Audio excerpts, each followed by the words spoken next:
Hey everybody, Liam Clisham here for another exciting woodshed. You're probably wondering why I'm sitting here on screen. Well, that's because I really liked what Noel did last week, and I've been wanting to toy with that over at the Design Bootcamp as well, so I'm going to try it here, see how it goes. You can always shoot me an email and let me know which way you prefer. So with all that covered, let's jump into the first housekeeping. So first off, great job pushing through 2 exercises this week. It is a ton of work to do. So if you're feeling overwhelmed, if you're feeling like you're driving yourself crazy with all of this, you probably are. It's a ton of work. However, keep pushing at it. I know it's nice out, it's summertime, you probably want to go on vacation, but take a deep breath and really push at upping your After Effects skills. Next, something I noticed in the keyframe killer exercise as they were coming in is that sometimes there's a little bit lack of design, and this isn't a design course.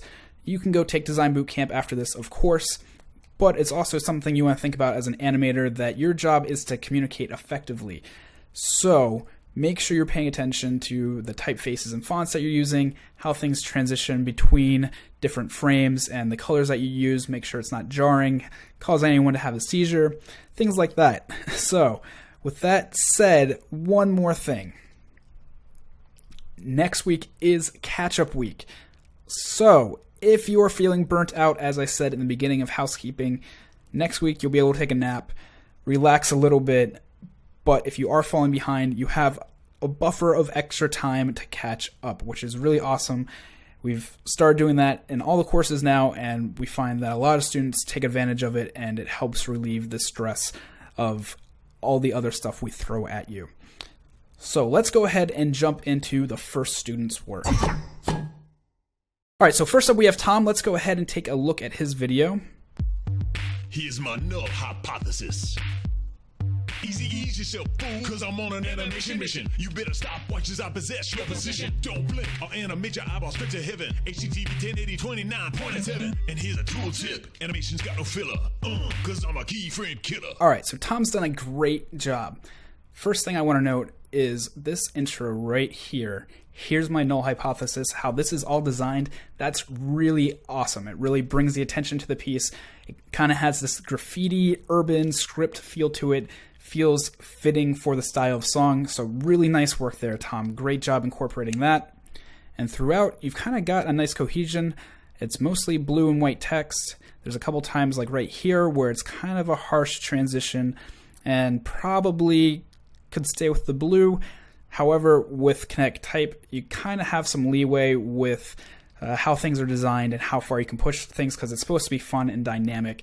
So there's that catch-22 there. I think the blue to yellow-red shift is a little harsh, but I think you can also get away with it too. Then as we scroll through, still the same blue and white, and good transition right there. I'll talk about that in a second. Scrolling through some more.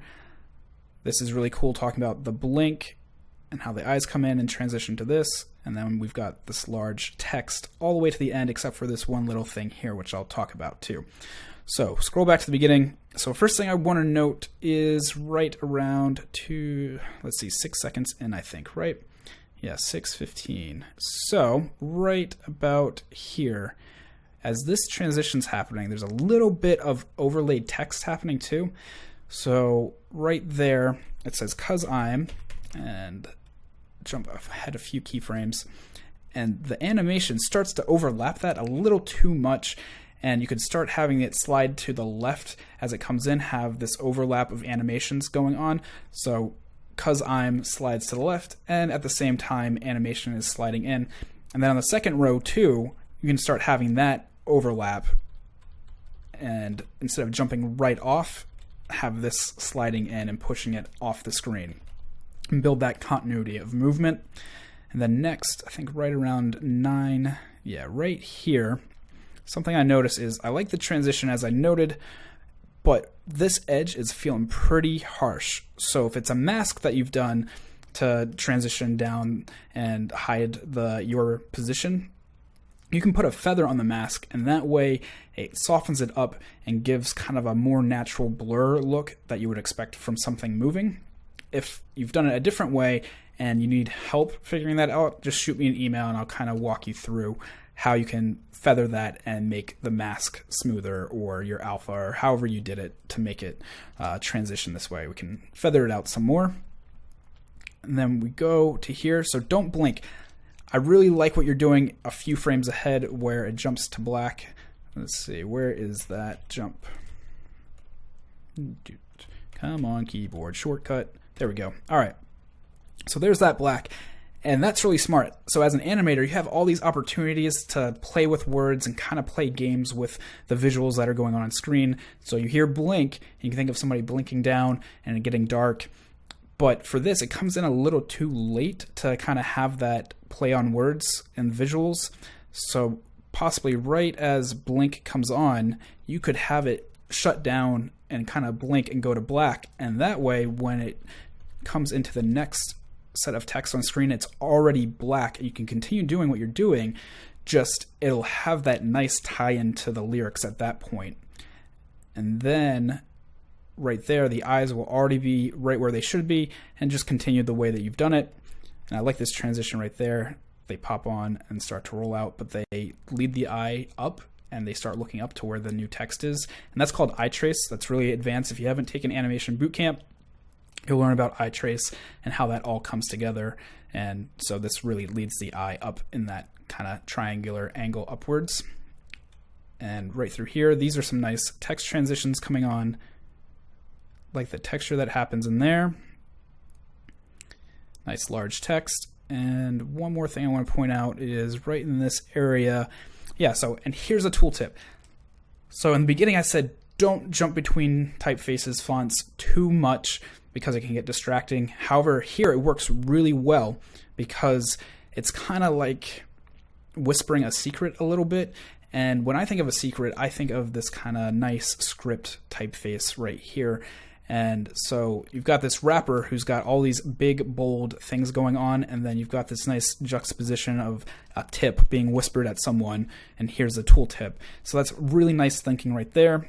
And all the way through the end, start to have the rest of your animations come on and back to bold. So overall, Tom, you've done a really great job. I think just paying attention to that little yellow shift in the beginning, right about here, that's really the only harsh thing that I notice, and then finessing that blink section too. But great start. You know, another version, and you're really on top of this. All right, let's jump into the next student. All right, so next up is Brian. Let's go ahead and preview his video. Here's my null hypothesis. Easy ease yourself, fool, cause I'm on an animation mission. You better stop watch as I possess your position. Don't blink or animate your eyeballs straight to heaven. HTTP 1080 29.7. And here's a tool tip. Animation's got no filler, cause I'm a keyframe killer. All right, so Brian's done a great job with this by just having fun with it and running with it. You can tell going through it, though, that there's a lot of transitions and shifts between typography and colors and all of that. So my general advice for this one is to try and rein it in a little bit. I like the fun that you're having, especially like right here, you've got a bold Comic Sans and then this sans serif typeface here, and that's fun. And then going forward, you've got some nice transitions right there, that little bounce up before the transition. That's really smart thinking and good animation. So just reining in some of this stuff so it's not so crazy. However, don't lose the fun that you're having with it too. But, you know, Comic Sans to most people isn't the best typeface in the world. So you might want to rethink that a little bit. Of course, you know, if it's supposed to be kind of a joke video, then let it be a joke video. And then we go through and some more Comic Sans. So let's break this down animation-wise. First off, the animation right around 3:15 here. It's a nice color transition, which I already talked about, but it kind of just goes blank. So when pulling open, you should have that white a little bit earlier so you can see the easy ease coming in here like you've done. And it's just got this blank emptiness that starts, but the color transition up to it is really fun. Scroll back a little bit. So that's really great. That's good animation thinking. And even just in here is really great animation thinking. And just gotta retime it a little bit so you don't have that gap in the black. And then down around 10 seconds, right here, you actually have the eyeballs blink. Or I guess it's around 8 seconds. Sorry, that's a bad note on my screen there. So I like this, and I talked about this before in Tom's, having the blink happen. So that's really great thinking. That's something that a lot of novice designers don't think about. They think about just getting it all on screen and making it move cool, but they don't think about how to tie it into the lyrics or the words or the message that's being communicated to an audience. So little things like that really make animation fun for the animator, but also the viewer. So let's scroll forward a little bit more. Mostly it's just what I said about design, and I don't want to turn this into a design critique. I think just have fun with it and rein it in a little bit. Keep the colors that you've got going, because that's all fun, and they're not such a big, vibrant difference between frame and frame that it's gonna really upset anyone. But at the same time, all the little shifts throughout, like here we have blue and like this yellow green highlighter color, and then orange, and then jumping again to a different typeface in here. So you've got 3 in this one section, and then it jumps again to another typeface. So it's just a lot going on. It's a lot for a viewer to process. If it wants to be a joke video, then, you know, that's one thing. But also think about your portfolio too, and how you might be able to take some of the stuff that you're learning in this course and throw it into a portfolio or a reel too into the future. So, Brian, great work. I know you have great skills because I've seen your other work come through. So I'm going to take this with a grain of salt that this is really just meant to be a joke video, and you're going to have fun with it and not really worry about anything else, because the timings on animations are pretty much spot on. It's just the design. All right, so with all that covered, let's jump into the next student. All right, so next up we have Alex. Let's go ahead and scroll through their video. Here's my null hypothesis. Ease yourself, fool, cause I'm on an animation mission. You better stop watch as I possess your position. Don't blink or animate your eyeballs straight to heaven. HTTP 1080 29.7. And here's a tool tip. Animation's got no filler. Cause I'm a keyframe killer. All right, so I know from Alex's note when he submitted this in the portal that it was supposed to be kind of a nod to the 90s and bad design and just overlaid text and video combined together. So I'm going to take that into consideration when critiquing this one about the design. However, I do want to say overall it probably could be reined in a little bit too. A little bit like Brian's, where you can have a joke video and make it be a nod towards bad 90s videos, but at the same time, you gotta have some restraint, I guess is the word I'm looking for. So let's go through this a little bit more. Right around 2:15, so 2 seconds, 15 frames in, something that I noticed while watching this is that as the text builds on, it builds on from the bottom up. So I'll play through that. So it starts down here and goes up. And as I was talking about eye trace before with the eyeballs and then looking up as the transition, eye trace is happening here too, where a viewer is going to look down here because they see that happening first and read that. And then they're going to read the next thing that appears, the next thing. So it's kind of reversed when in Western society, at least, we read from top left down to the bottom right. So it should be starting up here with the transition. So here's my transitioning on, then null, and then hypothesis. And at the moment, it's backwards and reading hypothesis, null, my here's, or here's my. And just little things like that to focus on for eye trace. And it happens a little bit further down again too, which I'll talk about. And then next, we have right in this area, the timing's just a little bit off. So it looks like it kind of comes in just a little bit late for when you're hearing the words, and then leaves a little bit late too.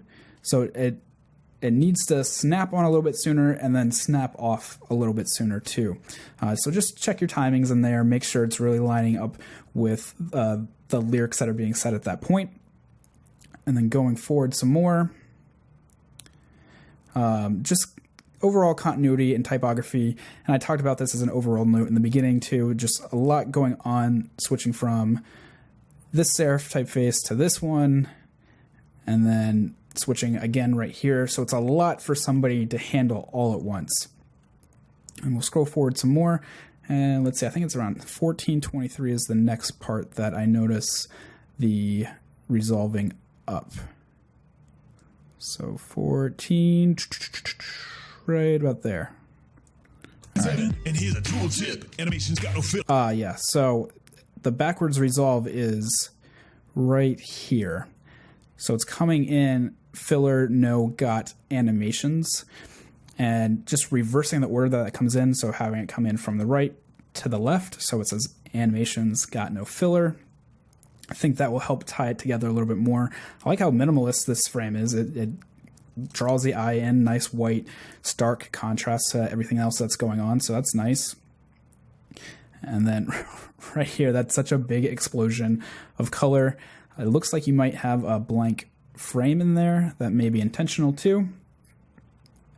And then again, a lot of shifts happening. 1, 2, 3, like 4 different typefaces between like 4 frames of footage. So just calm it down a little bit. All right. So Alex, overall, just rein in your design a little bit. It's great that you're kind of having a joke video and taking into consideration the 90s. But I think you've gone a little too far with it, and you can rein it in and make it feel like the 90s, but also kind of crappy too, if you want it to be crappy. All right, let's jump into the final student. All right, next up is Jerry. Let's go ahead and preview her video. Here's my null hypothesis. Easy ease yourself, fool, cause I'm on an animation mission. You better stop watch as I possess your position. Don't blink or animate your eyeballs straight to heaven. HTTP 1080 29.7. And here's a tool tip. Animation's got no filler. Cause I'm a keyframe killer. All right, so for Jerry's, I have mostly nitpicky stuff. Kind of just paying attention to what's in the text file. And some of you have commented on Facebook too that there's spelling errors and things like that. So most everything that I've talked about in the other videos, Jerry has kind of worked through in her design, but it's just little nitpicky things of either overlaps or spelling or punctuation, things like that. So from the very beginning, I really like this loading animation over here. It kind of bounces with the beat, or at least it seems like it's bouncing with the beat. And as we play through, you've got really nice ties to what the video is talking about animation-wise. So right here, you've got this null, which is exactly what a null looks like in After Effects. That's really nice. And as we scroll through to about 2 seconds, 2.5, 3 seconds, this is the nitpicky thing that I'm talking about. Let me find E on my keyboard so I can do it frame by frame. So right there, really great anticipation, which you should be doing in animation, having a little bit of movement in the opposite direction before it follows through to the direction it's going to actually go in. So that's really smart. And here, though, there's just a little bit of overlap, so make sure you're either not doing such an anticipated movement or just space it out a little bit more. And then you've got that nice jump down there to continue through. And I like this transition that happens here. It follows the eye, talking about eye trace again. It's what the viewer would be expecting, I should say. And then we go through, and right about here, this gets a little bit fast. So this doesn't seem like it's timed up as well as it could be. Just tighten that up a little bit, and then when animation comes on and the transition to the next word, mission, that is a little bit off in alignment with the lyrics as well. So just make sure you're timing that up and going through. And, sometimes you kind of have to leave something on screen a little bit longer than you would want to, or sometimes it needs to come in earlier than expected just because the neural pathways in our head aren't going to line up at the same time. So you might hear something before you see it. So you would want to show it just a little bit early. It's kind of like when you're talking, you start to move your mouth. So if I make an M, I'm going to make the M sound. Man, this is getting so convoluted. With the M shape with my mouth before the M comes out. So my mouth is anticipating what I'm going to say and does it just a little bit before. And so people that read lips, because they're hard of hearing, they kind of know a little bit ahead of time what somebody's going to say because they're making that shape with their mouth. And that's kind of how lip reading works.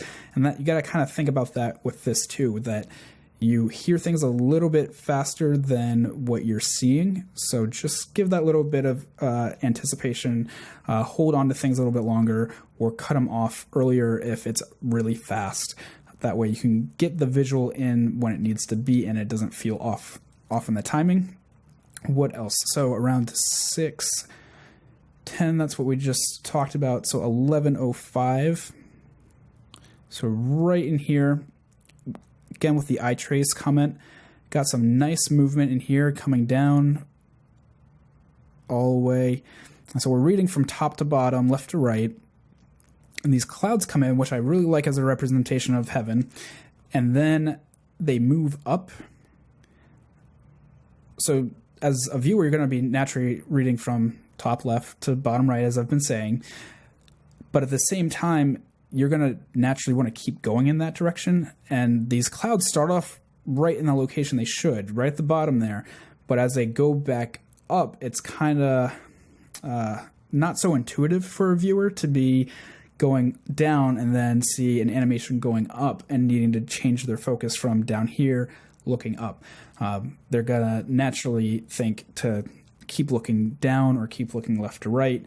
And so with eye trace, you really want to focus on how the viewer is going to experience things.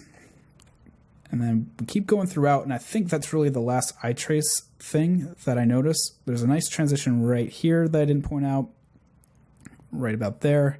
Some nice cool overlaps and like kind of tunnel transitions. That's really smart. And keep going throughout here.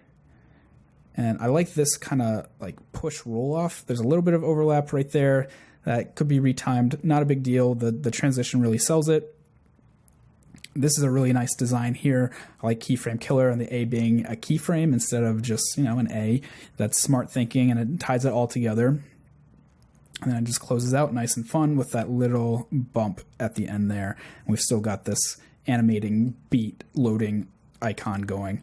So Jerry, great work. Just some nitpicky things, like I said, mostly overlap stuff, eye trace, just normal stuff. Overall, great design though. And I think with another revision, you're going to do great. All right, everybody, that's it for this portion of the oatmeal. Stay tuned for the next portion where I'm going to dissect Noel's neckties. That kind of sounds a little bit gruesome, but I really mean the animation. Nothing towards Noel. All right, guys, if you have any questions, you know where to find me, Liam at schoolofmotion.com. Tag me in a post on Facebook or hit that little support button in the portal, and I'll get right back to you. Thanks.